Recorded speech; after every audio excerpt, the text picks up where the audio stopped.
May 31st, 1916. The North Sea off the coast of Denmark.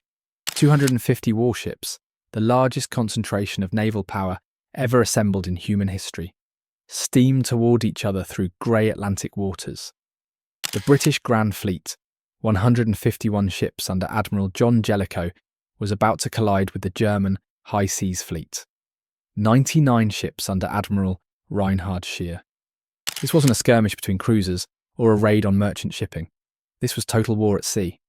Battleships carrying guns that could hurl 1-ton shells 20 miles. Battlecruisers racing at 30 knots with armour-piercing ammunition. Destroyers darting between capital ships, launching torpedoes. And tens of thousands of sailors who would, over the next 14 hours, fight the largest naval battle the world had ever seen, or would ever see again. Britain had ruled the seas for a century. The Royal Navy was the instrument of empire, the guarantee of Britain's security, the shield that protected island nation from continental powers. But Germany had built a modern fleet designed to challenge that supremacy. For nearly 2 years of World War I, the two fleets had circled each other like heavyweight boxers, neither willing to risk everything in one decisive engagement. Until Jutland. This is the story of Jutland, the clash of dreadnoughts, the day when industrial warfare at sea reached its absolute peak. And the battle that proved naval supremacy wasn't just about sinking enemy ships. It was about controlling the seas by making the enemy too afraid to leave port. Welcome to Britain's history. Today we're diving into the largest naval battle ever fought. A 14-hour slugfest involving 250,000 tons of steel, thousands of guns, and the fate of Britain's naval supremacy. Because Jutland wasn't just a battle, it was the moment when Britain demonstrated that the Royal Navy could take punishment, absorb losses, and still dominate the seas. But before we get to those massed battleship squadrons trading salvos at 20,000 yards, before we watch battlecruisers explode in magazines detonating, we need to understand how Britain and Germany reached this point. Because Jutland was the culmination of a 20-year naval arms race that had pushed both nations to the brink of bankruptcy, building ships designed for one purpose, destroying each other. And if you're enjoying this deep dive into history, make sure you're subscribed. We cover the battles that shaped Britain, the clashes that defined an empire, and the moments when naval power decided wars. Don't miss them. Let's go back to 1906, when HMS Dreadnought revolutionised naval warfare overnight. Before Dreadnought, battleships were slow, carried mixed armaments of different caliber guns, and fought at relatively close ranges. Dreadnought changed everything. She was faster than any battleship afloat, carried 10 12-inch guns all of the same caliber, allowing coordinated fire at extreme range, and made every other battleship in the world obsolete the day she launched. Britain had just reset the naval arms race, and Germany accepted the challenge.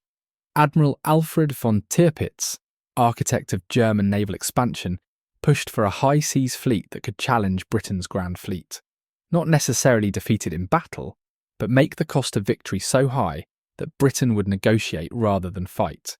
It was called risk fleet theory. Make yourself dangerous enough that defeating you isn't worth the price. So both nations built dreadnoughts as fast as their shipyards could produce them. Britain built super dreadnoughts with bigger guns, thicker armour, oil-fired boilers instead of coal. Germany matched them, sometimes exceeded them in armour and underwater protection. By 1914, when World War I began, Britain had 29 dreadnoughts and 9 battlecruisers. Germany had 18 dreadnoughts and 7 battlecruisers. The stage was set for the decisive naval battle everyone expected, but it didn't happen. For nearly 2 years, the fleets avoided each other. The German strategy was cautious. Raid British coasts, draw out part of the Grand Fleet, destroy it with superior numbers, then retreat before the main fleet arrived. Repeat until British numerical advantage was eroded. British strategy was equally cautious. Maintain distant blockade of Germany. Don't risk the entire fleet in one battle. Preserve naval superiority that was winning the war by strangling German trade. Both sides had reason for caution. For Britain, losing the Grand Fleet meant losing the war. Winston Churchill, First Lord of the Admiralty earlier in the war, famously said Admiral Jellicoe was the only man on either side who could lose the war in an afternoon. If the Grand Fleet was destroyed, Germany could break the blockade, invade Britain, or force negotiated peace. The stakes were existential. For Germany, the High Seas Fleet was a prestige asset, expensive, powerful, but ultimately unable to break British blockade without accepting battle on British terms. Kaiser Wilhelm II was reportedly terrified of losing his beautiful battleships. German admirals knew that even if they won a tactical victory, Britain could replace losses faster than Germany could. Geography favoured Britain. The Royal Navy could blockade Germany from bases in Scotland, while Germany had to break through British-controlled waters to reach the Atlantic. May 1916 changed the calculation. Admiral Reinhard Scheer, commanding the High Seas Fleet, decided to force an engagement. His plan? Send Admiral Franz Hipper's battlecruisers north to raid the British coast. British battlecruisers under Admiral Beatty would sortie to intercept. The main High Seas Fleet would follow unseen. When Beatty engaged, Scheer would arrive and destroy him before Jellicoe could intervene. But British intelligence, specifically Room 40, the naval code-breaking unit, had intercepted German communications. Not the full plan, but enough to alert Jellicoe.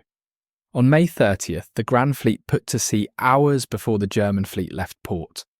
Scheer thought he was setting a trap. He was sailing into one. May 31st afternoon. The battle began not with the main fleets, but with the battlecruiser squadrons. Admiral Beatty, commanding 6 battlecruisers plus 4 super dreadnought battleships of the 5th Battle Squadron, was sweeping south when he spotted Hipper's 5 battlecruisers steaming north. Both admirals turned to engage. The run to the south began, both squadrons racing southeast at 25 knots, opening fire at 20,000 yards. Battlecruisers were designed for speed and hitting power, not protection. They carried battleship-caliber guns, but sacrificed armour to achieve cruiser speeds. The theory was they'd use speed to choose engagement ranges and avoid enemy fire. In practice at Jutland, they stood and slugged it out like battleships, without battleship armour. At 3:48 p.m, HMS Indefatigable exploded. A German shell penetrated her magazine, the ammunition storage deep in the ship. The magazine detonated with such force that Indefatigable broke in half and sank in seconds. 1,000 men died, 2 survivors. The cause wasn't just inadequate armour. British battle cruisers suffered from dangerous ammunition handling practices. To increase rate of fire, crews kept anti-flash doors open between magazines and gun turrets, doors designed to prevent flash from reaching ammunition stores. Worse, they stacked cordite charges, the propellant bags that fired shells, in passageways and handling rooms without proper protection. Speed of fire was prioritised over safety. When a German shell penetrated the turret, flash travelled straight down to exposed cordite charges, which ignited the main magazine. The result was catastrophic. 25 minutes later, HMS Queen Mary exploded the same way. Magazine detonation. The ship literally disintegrated. Witnesses described her disappearing in a cloud of smoke and flame. 1,266 men died, 20 survivors. Again, unsafe ammunition handling turned what should have been manageable battle damage into catastrophic explosion. Admiral Beatty, watching 2 of his 6 battlecruisers destroyed in half an hour, reportedly turned to his flag captain and said, "There seems to be something wrong with our bloody ships today." It was British understatement covering absolute horror. In 40 minutes of fighting, Beatty had lost 2 capital ships and over 2,000 men, not to overwhelming enemy firepower, but to design flaws and dangerous operating procedures that turned his own ships into floating bombs. The German shells had simply lit the fuse. But Beatty was doing exactly what he needed to do: draw the German fleet north toward Jellicoe. At 4:33 p.m, Beatty's scouts spotted the main High Seas Fleet approaching from the south. Scheer's trap had been sprung, but Beatty was the bait that had worked. Now Beatty turned north, leading Scheer's entire fleet toward Jellicoe's Grand Fleet steaming south. The run to the north began. This was the critical moment. If Beatty could draw Scheer north into Jellicoe's waiting battleship squadrons, the Grand Fleet could cross the German T. The classic naval manoeuvre, where your fleet forms a line perpendicular to enemy's line of advance, allowing all your guns to fire while enemy can only use forward guns. It was every admiral's dream, and Jellicoe was about to execute it perfectly. At 6:15 p.m, the Grand Fleet's scouting forces made contact with German advanced ships. Jellicoe, commanding 24 battleships plus 3 battlecruisers that had reinforced Beatty, faced a decision that would define his career. He didn't know exactly where Scheer's battleships were, couldn't see them through smoke and mist, but knew they were close. How should he deploy his fleet for battle? During this phase, HMS Invincible, flagship of Rear Admiral Horace Hood's battlecruiser squadron, would meet the same fate as Indefatigable and Queen Mary. A German shell hit Q turret. Flash reached the magazine through open anti-flash doors and exposed cordite. An Invincible exploded so violently she broke in two. Both halves remained afloat briefly, bow and stern pointing skyward like tombstones before sinking. 1,026 men died, including Hood. Only 6 survivors, 3 battlecruisers lost to the same fatal flaw. Jellicoe made the right call. He deployed his battleships in single line ahead, on an easterly course. When Scheer's fleet appeared steaming northeast, Jellicoe had crossed the T. The entire Grand Fleet could fire on the German van, while most German ships couldn't return fire effectively. It was textbook perfect, except visibility was terrible. Smoke from hundreds of guns obscured everything, and ships were moving at 20 knots through a confused melee of cruisers, destroyers, and damaged vessels. The main engagement lasted about an hour. 24 British battleships trading salvos with 16 German battleships at 12 to 16,000 yards. Hundreds of heavy guns firing, shells weighing up to 1 ton screaming through the air, impacts sending up waterspouts when they missed, tearing through steel when they hit. Ships staggered under hits that would have sunk vessels from earlier eras, but these dreadnoughts kept fighting. Scheer realised he was in mortal danger. Jellicoe had achieved the perfect tactical position. German ships were taking heavy damage. If this continued, the high seas fleet would be destroyed. Scheer executed a battle turn away, simultaneously turning every ship 180 degrees under cover of smoke and torpedo attacks, breaking contact. It was dangerous, difficult, and brilliantly executed. The German fleet vanished into the mist. Jellicoe didn't pursue recklessly. This was his great strength and his great weakness. He knew that in the smoke and confusion, German destroyers could launch mass torpedo attacks. Submarines might be lurking. One mistake, one moment of recklessness, and British battleships could be sunk by torpedoes. Churchill's warning echoed. The only man who could lose the war in an afternoon. Jellicoe chose caution. Scheer, having broken contact, made a curious decision. He turned back toward the British fleet. Why?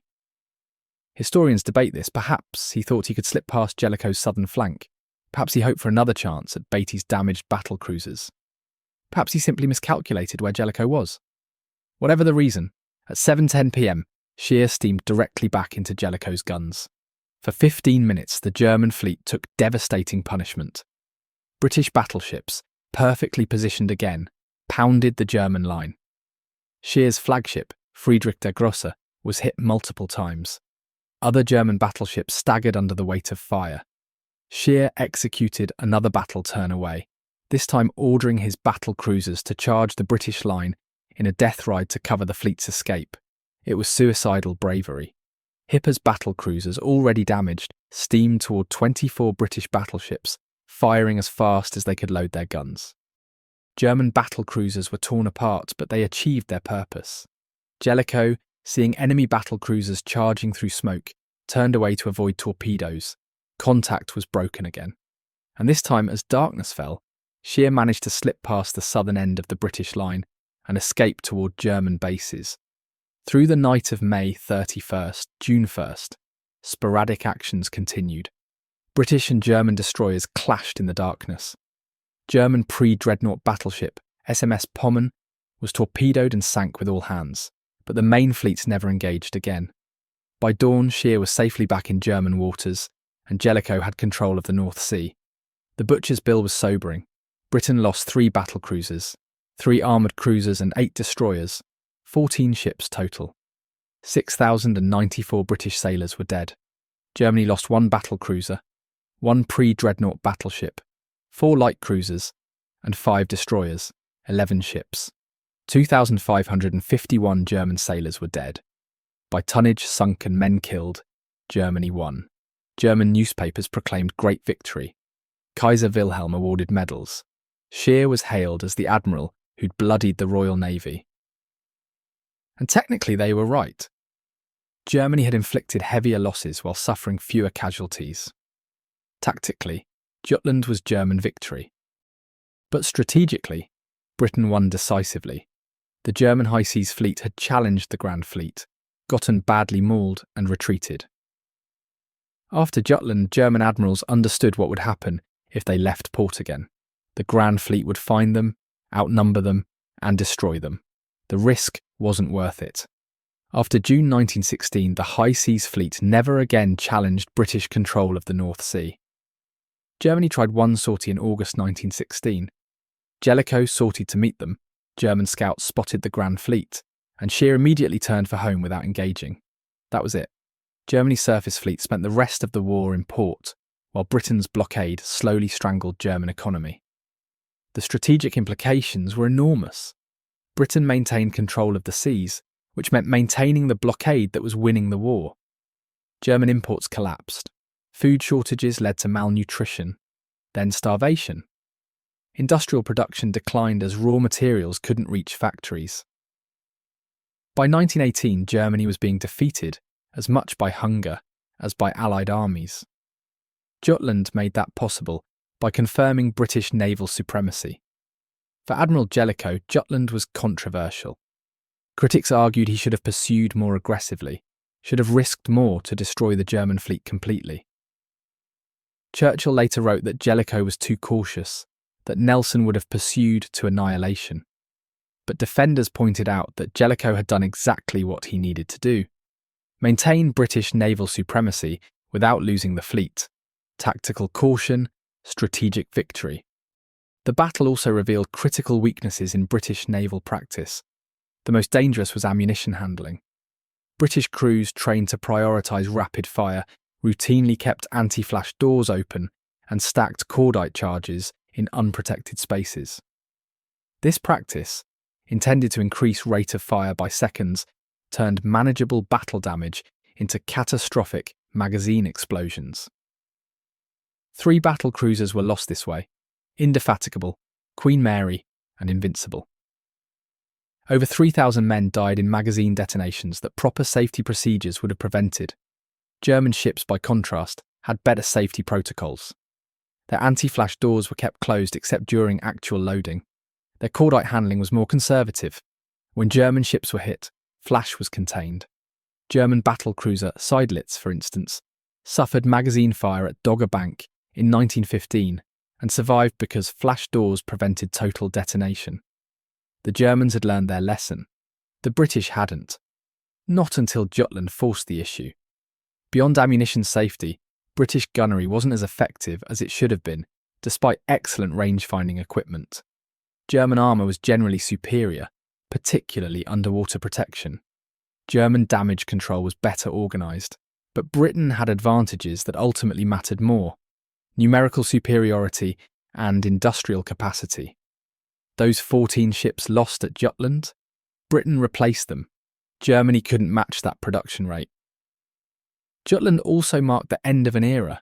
It was the last time battleship fleets would engage in massed formation. World War II would see battleships operating as part of carrier task forces, not as independent fleets. The aircraft carrier and submarine would make surface engagements like Jutland obsolete. Jutland was the climax and conclusion of dreadnought warfare. Today, Jutland is studied in every naval academy worldwide. Jellicoe's caution versus Nelson's aggression, Scheer's escape versus Jellicoe's positioning, the balance between risking everything for decisive victory versus preserving fleet for strategic control. These questions have no easy answers. For British sailors, Jutland is remembered with pride and sorrow. 6,000 dead is a heavy price. But they'd maintained Britain's naval supremacy. The Grand Fleet had faced Germany's best and kept control of the seas, the blockade continued, and Jutland was the moment when that became irreversible. If this is the kind of history that fascinates you, the great naval battles, the clashes of steel and strategy, the moments when control of the seas decided wars, then you know what to do. This channel exists because these stories deserve to be told. Thank you for watching Britain's history, the battles that built an empire, the ships that ruled the waves,